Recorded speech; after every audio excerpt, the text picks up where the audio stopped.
this episode, we are in Tasmania, where some of the world's best whiskies are currently being produced. Later, I'll be heading to Hobart Whisky, but first up, I'm visiting Western Tiers Distillery. I'm Aleisha, and this is the Cellar Door.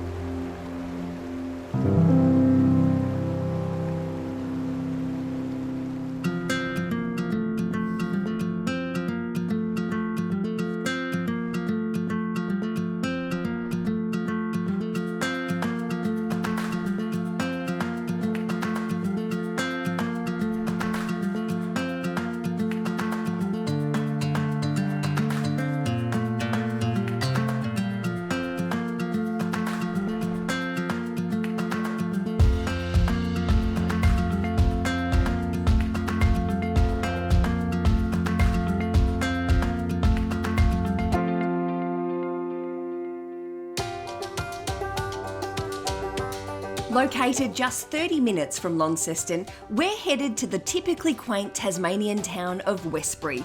Here, you'll find one of Australia's newest distilleries, the award-winning Western Tiers. I've heard about their state-of-the-art approach to modern distilling, and today I'm spending some time with co-owner Tim Freeman to get to know more. I can't wait. Tim, thanks so much for having us here. I'm excited very much to learn about whiskey and to try some whiskey today. Yep. Can you tell me a little bit about where we're standing and how we came to be? Yep, well, we're at Western Tiers Distillery, at the foothills of a great Western Tiers. Yep, so a little town of Westbury in the Meander Valley Council. Yep, so we're here to make whiskey and gin and a few other white spirits. Fantastic. So yeah, white spirits. Now when I think about whiskey, I don't think about, well, clear liquid. I think about a brown texture. Tell me a little bit about how this is different from what I'm thinking of. Yep, so one of our spirits is Hot Sheen, which is an Irish moonshine. And that's basically just our whiskey before it's whiskey. So it's our new baked whiskey. And it was so good that we just had to put it in a bottle. Great. And what's the difference in taste-wise? I know we'll probably taste it, but I mean, tell me about the process of working with this sort of... With this stuff? Yeah. Yeah, like I said, when we first made it, it was a beautiful malty, sweet, not harsh, because we triple distill here with an Irish style whiskey. Yep, so it's not harsh, it's just a beautiful tasting, clean spirit. When we're thinking about whiskey, tell me about the process like drinking and tasting whiskey. It's always, you hear many different opinions. It's a whole different art by itself. It's one thing making the stuff, there's another thing tasting it. Yeah. Yes. And whiskey seems to be someone everyone knows a lot about, but I'm doubtful they really do. There's a fair art in how to taste a whiskey, how to assess it, how to really taste it and get to the background of what is really inside a whiskey. So after today, I'm going to bone up, we're going to learn all the terminology, so when next I'm pretending to know about alcohol, I'm really going to know about it. You'll be stepped right up. Whiskey expert. Exactly right. Sounds classy. Yep, I like it. Western Tiers don't just double distill their whiskies, they triple distill them. Can you explain to me the uniqueness of the triple distill? Yep, well, there's two reasons why we triple distill here. A, Westbury's got an Irish heritage, so Irish whiskey... I do too. Do you? Yeah. There you go. There you go, that's really good. You fit right in. Thank you very much. I'm at home with my people, many generations before. Yep, okay. Yep, so you're spot on Irish whiskey then. Thank you.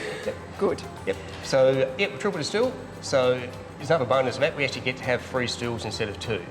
So most Scottish and Tasmanian and Australian whiskey is all just double distilled. Yeah, we just do it 3 times. Because 3 times is better than 2. Now we're talking. Tim, I think to truly understand the process, I should try some whiskey. I think you should. Here is our thank you. A little sample which is coming straight off the still. Whoa. Yes, so this is, like I said, it's about 80-odd%. Yes. So it is reasonably potent. I shan't be driving home today. No, definitely not. Yep. So if you have a bit of a smell. Yes. Oh, it's almost fruity. Yes, very malty, very malty. Yes. Heady. Still sweet. I'm getting, it's almost like a, I like a margarita, and it does smell like the top notes of a margarita, which is not what you want to hear, I suppose. Not what we're actually aiming for, but anyway. No, it's that really high, peaky, well, it's a high alcohol, isn't it? It's very... Yeah. We just sipping this one, I'm guessing? It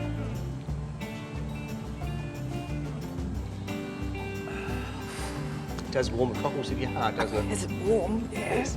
No, it's pretty strong. Yes, but again... But the flavour's nice. Yes, the flavour's there, it's still What we were actually worried about with the triple distillation was losing some of the oils and the real heart of the whiskey, which Tasmania is very famous for.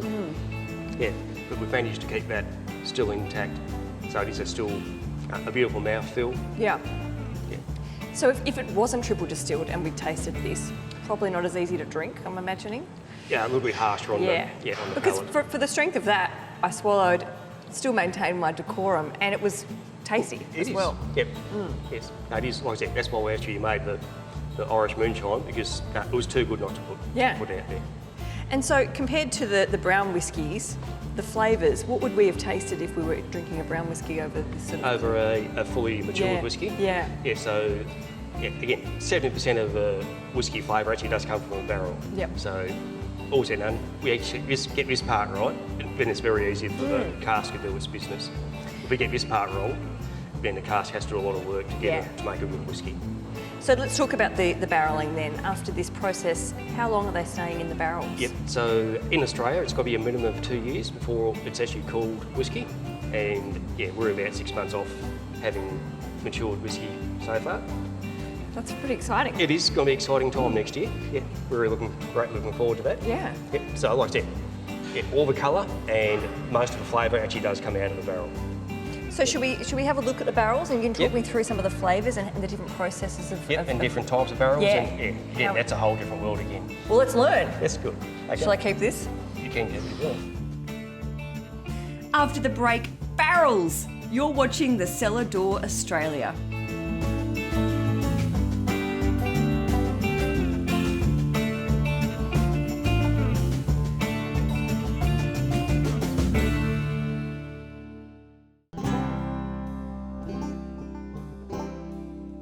Yes, I know I promised some barrel action, but before we get there, time for a quick gin with Tim. Tim, while the whiskey is doing its thing, I believe you make some other products as well. So I make a few gins and our Irish moonshine, which we've talked about before. Yeah. Yep, so we'll start with our Dry's Bluff gin. Great. So all our products are named after the places on the Great Western Tiers. Yep, so this one is a cocktail type gin, so it's not too bold, not too overpowering, but yeah. And when you say not too bold, this is something I could mix, as you said, in a cocktail. Exactly right. Beautiful martini, that type of deal. So Lovely. Yeah. Very fragrant. Very fragrant on the nose, nothing too overpowering. Yeah, and just a very well balanced. Yeah. Very fragrant. Yes. Very full flavoured. Yes, fresh, crisp. Yeah. Nice botanicals. Yes, nice citrus notes. Yep. So, and how long does it take to make gin for you? Yep. So, we make it one day. We normally let it sit for 1 week or 2 weeks to let all the botanicals and all their flavours merge together. Yeah, then we bottle it after that. So, all done. Yeah, within 2 weeks you can have it on the shelf ready to sell. Handy. Yes, very and handy. delicious. A lot better than whiskey. Ah, yes, whiskey. Back to the barrel room. Tim, this looks like the future of the company. It is. This is where the good part is. Yeah. So we've got a small selection of barrels here. Most of our storage is off-site, so it's sort of separated, so if something goes wrong, we don't lose everything. Sure. Which is a great thing. So where does the wood come from? Because from what I know, it's very important, the type of wood. It's very, very important. So most of it's either French oak or European oak or American oak for the bourbon barrels normally. Yeah. So those all come from other parts of the world. So I suppose you had to do a bit of travelling. We are very lucky in Tasmania. We have 3 or 4 very good cooperages in Tasmania, so we actually just buy all our barrels from them. And a cooperage, they produce the wood? Is that right? So cooperages actually recondition the wood. Right. Yep. So again, a very, very important part of making great whiskey is a great cooper. So to start with, the cooper will actually get a barrel and they'll pull it apart and it'll look like this to start with. So you'll actually see that's in by 2 or 3 mil. That's actually the colour and the flavour which has come from what was in the barrel before. So I think this was an old sherry cask. So what they do to start with, they pull it apart, they have a good look, make sure it's all as it's supposed to be. Yep. Then they actually shave it down. So they'll only end up with a very small layer of the remnants of the glass liquid that was in there. Right. Yep, otherwise, if it's left like that, it will just way overpower our beautiful spirit. So this would be a big, strong flavour. That'd be a huge, Too much. way too much. Right. Especially for our fine, delicate spirit. Yep, understood. Yep, so they shape it down. Then the next part, they actually char the barrel, Right.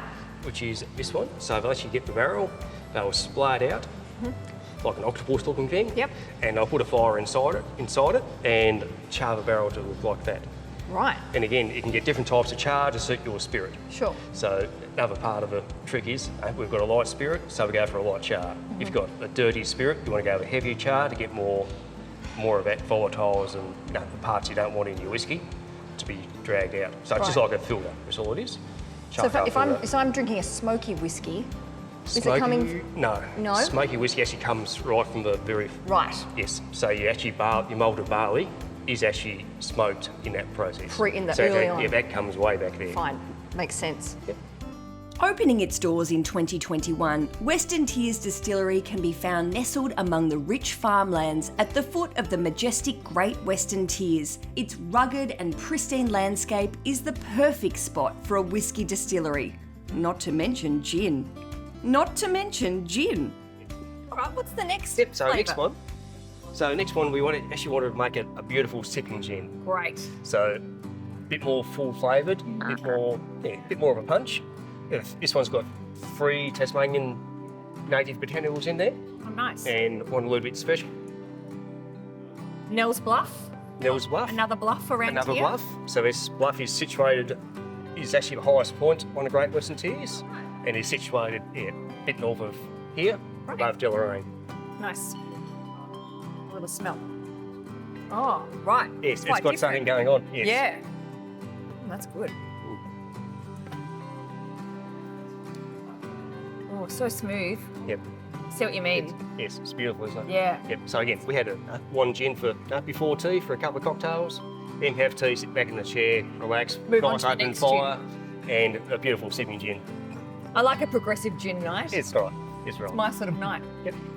So the flavours in this, as you said, it's smoother, not meant for mixing. No. And the botanicals get sourced locally. Can you tell me a little bit more about them? Yep. So some beautiful Tasmanian pepperberries, which are actually picked from Mark, our other owner. He lives up on the Great Western Tiers. Yep. So we actually go out in front of his place and shake the tree and get the pepperberries off it. I love it. Yes. And a couple other special ones that, a little bit special. Yeah. Yeah. Secret spice. It's secret I spice. feel like a little bit special is like, Yes. don't ask me any more questions. Don't ask me. Secret. Yes. That's it. Right. Just like you never ask a butcher what's gone into his sausages, I've learned you never ask a distiller what's gone into his gin. Back to the barrel hall now to sample some whiskey straight from the source. Oh, different smell now. Yes. Changed. Again, it's amazing how much they do change Yeah. over Consider. 3 or 4 months. Yeah. Well, so what's this? This has gone in. Yeah, a bit over 10 months old, Yeah, 12 right. months. So the specific to this, it's a port barrel. Yeah, port barrel. So this has had all of this happen to it. Yep. How is this going to be different to the share? Like Sherry. the flavours and yeah, things? sherry is What more notes? richer, Sweeter. yes, a bit sweeter. Yeah, with ports. Yeah, I actually prefer a sherry Do you? over a port, but yeah. All right. Oh.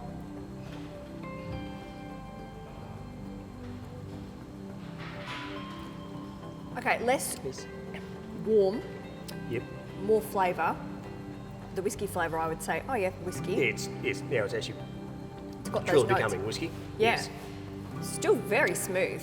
Yes. Very easy to It is. drink. Again, this is about 63% Okay. somewhere, so it is, yeah, And definitely up after there. the 2 years, what's the percentage going to be? We actually test it and actually find out what the best percentage is to when we actually go to bottle. Right. The whiskey will tell us what it wants to be. Yeah. Yep, so we'll test it. We'll try it at 50%, we'll try it at 47, 45. It'll be somewhere between 45 and 50. So it's still got a little bit to go. But I mean, yeah, it's a very smooth drink for Yeah, when you for- say over 60%. Yes, Wouldn't be what I expect to be able to just drink it happily. yes. And happily I am.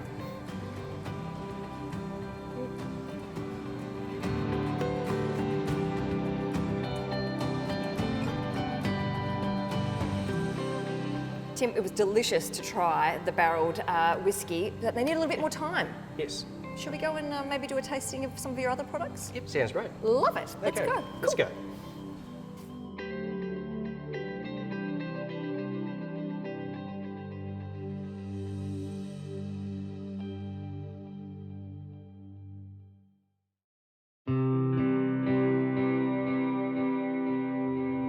Today, I've been spending some time with Tim at Western Tiers Distillery, known for their quality spirits, each one uniquely named after a prominent landmark that surrounds the distillery. I'm back at the bar with Tim, and we're about to try their Quamby Bluff Slow Gin, named after a nearby mountain peak, much easier to drink than it is to hike. I'm excited about this one. Yes.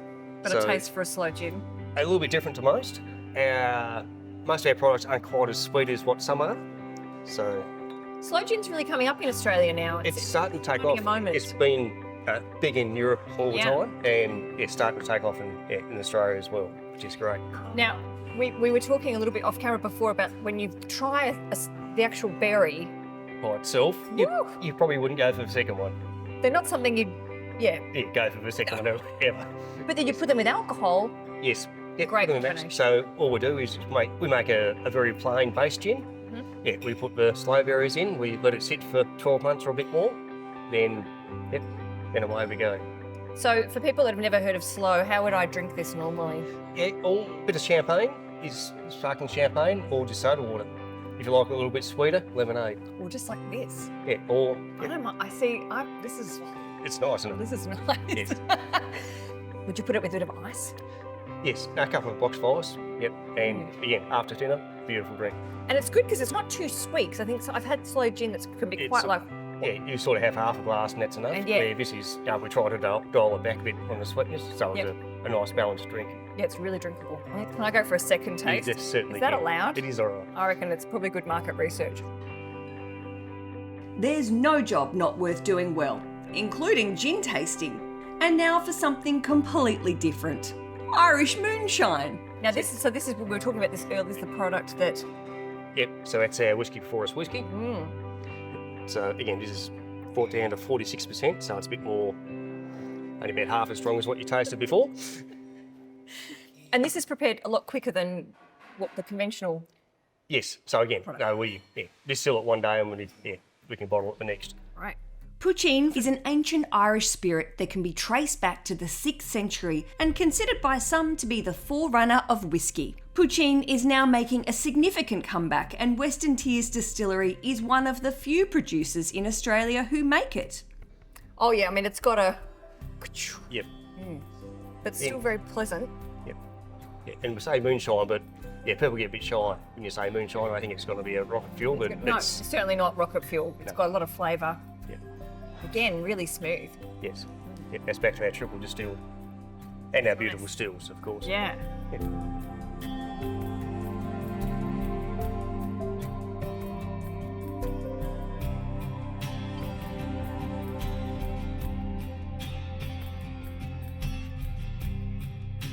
Tim, when I think about whiskey, I don't necessarily think about this sort of stuff. What is this? Yep. So we've got a control system here, a complete PLC system, which controls every part of our process. So it fills things, it cleans things, also done just makes life very easy for our distiller. Did you develop this? So it's another part of the Western Tiers story is that we've actually, everything from the front gate to the back gate, we've actually made, which is part of the Still Smiths Tasmania. Wow. So we actually make all the distills, control systems, pipe work, all the electronics, everything we do. So I'm guessing if you want to purchase one of these, you might be the man to talk to. Give us a call. I could start a little backyard distillery with this. With this, yep. I might leave it to the experts. Experts like Tim, who know a little bit more than most about distilling. Now, I'm very new to the whiskey making process, so can you start from the beginning, layman's terms here for moi? Yep. What happens? How is it made? Yep, so whiskey's fantastic. There's only 3 ingredients, which is great. So Good. we've got malted barley, which starts like this. We have water and yeast. That's all we put in. Very simple. It is as simple as you get. Now, why can't we all just do this at home? Well, when you look around, that's probably a good reason why. Yes. It starts with this, then what happens? Yep, so we start with, got a grain silo outside with malted barley in that. It goes from there into a roll mill, which is on the other side of a wall. Okay. So that's a little bit noisy, so we keep that outside. And that turns it into grist. So that grist gets mixed with water in a mash tun right behind us there. So we just make a big porridge, all we do. And that's hot water and grist. All gets the sugars and starches and all the lovely stuff out of the grist, and we then transfer that into the fermenter. So how long is it in that process for? In that process, about 6 hours it takes from start to finish. Yep, So quite fast. Yep, pretty quick. So by the end of that, we have 2,000 litres get out of that, and that goes into the fermenter with half a tonne of grain. So 500 kilo of grain, 2,000 litres of water, and that's where the process starts. And then it starts to... Then it starts to, magic starts to happen. So it goes into fermenter, one of these behind us here, and we put in, some yeast into that, and that's when the magic really starts to happen. And what's the difference with if using this grain versus the barley versus another one down the road? Like, how does that change the flavour? Barley has a lot of influence, so it is malted barley we use, and that malted barley, it's a malting process which we don't do here. It's done up at Joe White's malting up at the top end of the state. Yeah, that's where they actually start to sprout the barley, then they cool it again and dry it, so all the enzymes and all the lovely stuff is easier for us to get out when we start our process here. Yeah. The team at Western Tiers operate on a 7-day fermentation schedule. What does that mean, you ask? Let Tim explain. Goes out of the mash tun into fermenter on Monday, and we wait 7 days before we take it into the wash still. Yep. And during that process, our control system keeps track of what temperature it is. We test SG every day, make sure it is on the right track, check pH, make sure it's doing what it's supposed to be doing. Yep. And the big machine will fix that if you say this is wrong. Yep, we can adjust the temperatures and do all sorts of wonderful things, but the best thing about the control system, everything's consistent. So one batch is the same as the next. Right. Yep. So were you a big whiskey drinker in real life? Yes. Previous to Yeah, this? no, previous to this, we did partake in an occasional whiskey or two. A little tipple? A little tipple. Well, you've got to know what you make. Market research is very important I in this bet. game. Absolutely. It's a really good excuse. It is. That's what I tell myself too. It's a pretty good gig. Yes. And so, and when you were trying to develop the flavour for this whiskey, did you know exactly what you wanted? Well, again, market research was very in-depth, and it took a long time to actually work out the flavour profile we wanted, how we wanted our whiskey to be, what we wanted to focus on. Yep. Yeah, because there is many and very different types of whiskies and spirits out there. So it's great. All right, tell me more about this process now. What do we do? Where do we move on to? Yep. So at the minute, you got 3 fermenters there at the minute, which are all full, with 2,000 litres of wash, beer wash. Yep. So from that process, it will go straight to the wash still. Let's go. Shall we move? Oh, we shall. Great.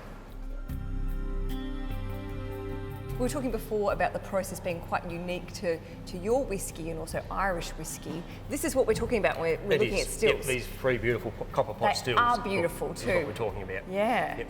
So there is a couple of reasons why we made 3 stills. Yep. So one, the Irish heritage, and the third one, like I said before, we actually make all these stills in this equipment.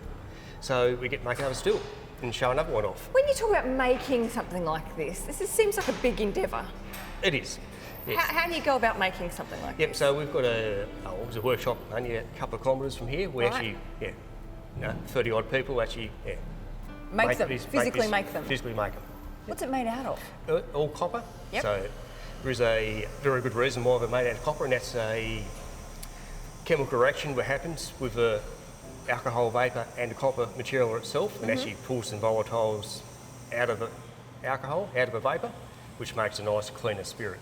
So if you actually had a still made of stainless steel or something else, what comes out the other end is nowhere near as good as what this is. So you really want that copper? Yeah, copper contact is very big in the distilling process. So it comes through these after fermentation, it comes into this still? Yep, so we do something a little bit tricky because we can. So it comes out of a fermenter, it actually goes outside gets into another heat exchanger. So all the heat, all the waste out of these stills, we actually store that overnight outside in an insulated tank. So the next day we actually use that heat to heat up the stuff going to the wash still.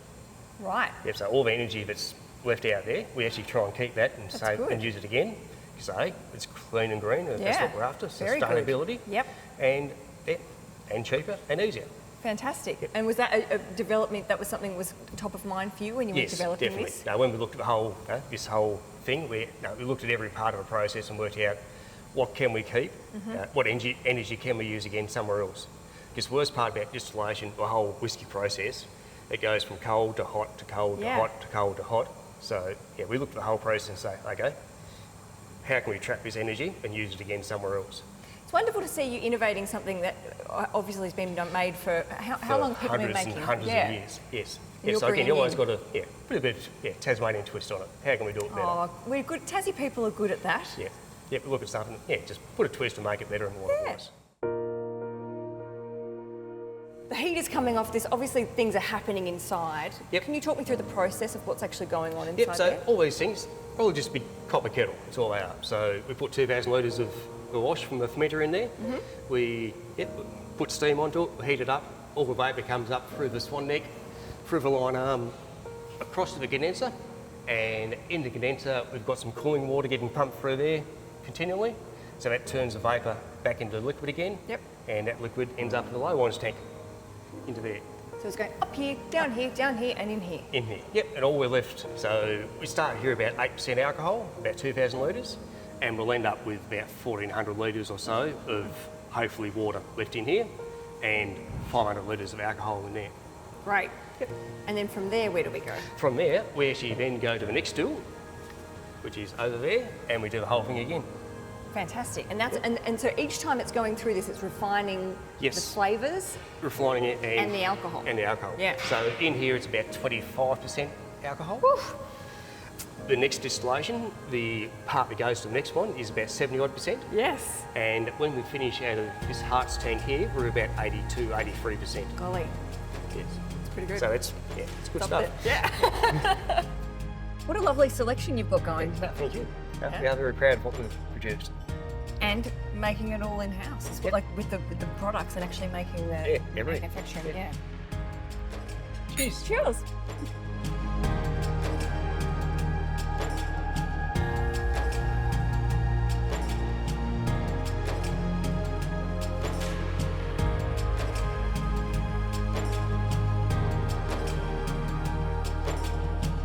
I've got Tim's favourite dry splash cocktail here, a lovely plate of Tassie produce. I think I'm set. That's it for me at Western Tiers Distillery, but there'll be more cellar door later.